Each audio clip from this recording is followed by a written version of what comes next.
One. Daylighting in schools. What is lighting in the built environment?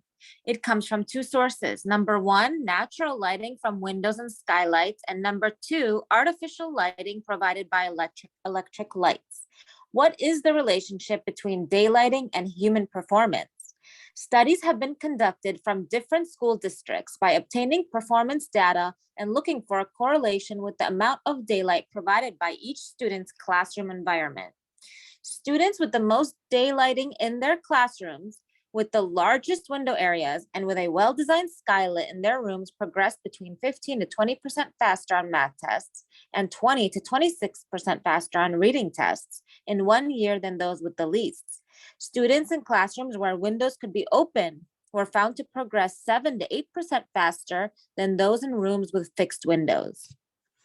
Architects and designers definitely have an important role in the implementation of strategic daylighting in schools. The question remains, is more always better when it comes to daylighting? Not necessarily. Designers may view larger window areas as more desirable in classroom settings. It is important to keep in mind that the ability to control the incoming daylight also has a significant impact on user experience. Lighting affects children's both health and comfort. Research has shown that fluorescent tube light is counterproductive to children's learning. The blue light from fluorescent bulbs can trigger headaches, making them a cause of stress. The intense light waves cause hyperactivity and anxiety. Nothing can beat the benefits of natural light when incorporated in a classroom. The health and concentration of children increases and positive psychological and physical benefits arise. But why? Our brains are accustomed to sleeping at night and working during the day. The artificial light is not familiar to the brain biology and becomes a microstressor to the brain, making it more difficult to contain their frustrations and control their emotions. Natural light provides kiddos with a conducive ambiance to calm down. Improved academic performance is a result of better concentration. In return, students' confidence increases, keeping them more focused and feeling secure in their studies. Benefits. Daylight provides many benefits, including increased productivity, improved health and mood, attention span, and energy savings, healthier students, and fewer sick days.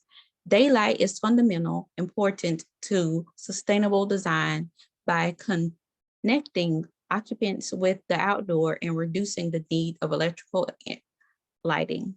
As a result, it is highly desirable in educational settings. Natural light amplifies the mood-enhancing brain chemical serotonin. Studies have shown the more sunlight exposure you receive, the higher levels of serotonin in your body, which boosts feelings of calm and happiness.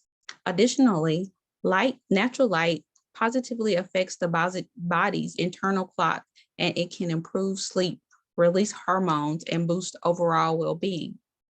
We also find that natural light helps regulate mood and affects cognitive performance. When we feel secure, happy, calm, and challenged, our ability to learn increase. Disadvantages. The overuse of daylight in schools can result in creating glare. An excessive amount of light stagnated in one place can cause discomfort and mood patterns to the occupants, students, teachers, principals, etc. And proper window placement can create poor balance of lighting in a room, limiting use of the space. In addition to the excessive amount of lighting entering, excessive amounts of heat energy is also generated through lighting, which forces the AC system to use more energy to cool down the area, affecting the institutes financially. So through testing, we can document the effects through both quantitative and qualitative methods. Qualities can be evaluated through documentation of behavior by instructors. It would consist of commentaries, observations, and reactions students have with instructors, as well as reflecting on the teachings and learning that occur. Considerations to the visual environment, especially lighting, it aligns directly with the student's ability to identify visual stimuli, and that these observations consequently affect overall student performance in naturally light areas versus man-made lighted areas. Analysis of test scores would provide quantitative information on how various light settings impacted their students.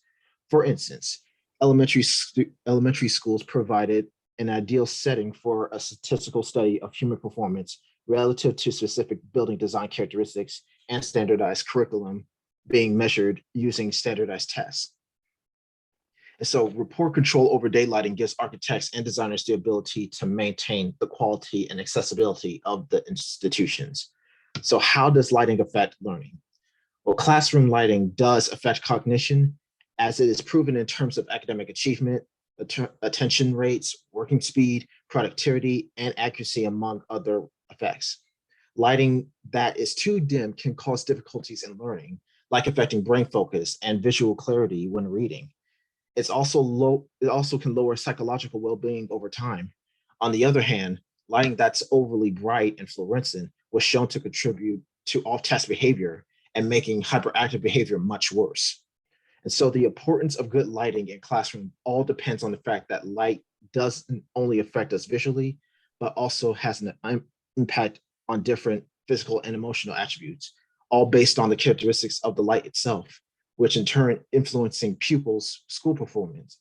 Studies shown that exposure to natural light improves students' test scores, attendance, and behavior. And through the findings, we were able to understand how students were able, with the right amount of solar energy, would increase visibility and eligibility in their tasks and their assignments given to the teacher, and which in turn allows teachers to create a more interactive and safe environment for students, reducing off-task behavior and increasing the concentration for the students during their tasks. And also, which in turn shows the administrators the performance going through the teaching curriculums that the teachers are giving to the students, minimizing the energy usage throughout the entire space and lowering the maintenance burden on the HVAC systems, and which shows design professionals the carbon footprint of daylighting that is responsive to the buildings. And so through this analogy, we've come up with a conclusion and a statement that daylighting is the dominating factor that controls all the overall comfort, the quality, and the interactions of the building through the architect's position. And through that control over daylighting, it gives architects and designers the ability to maintain the quality and the quantity that's accessible within the institutions. And with that, that's how daylighting is an important factor for both architects and users. And we appreciate your time.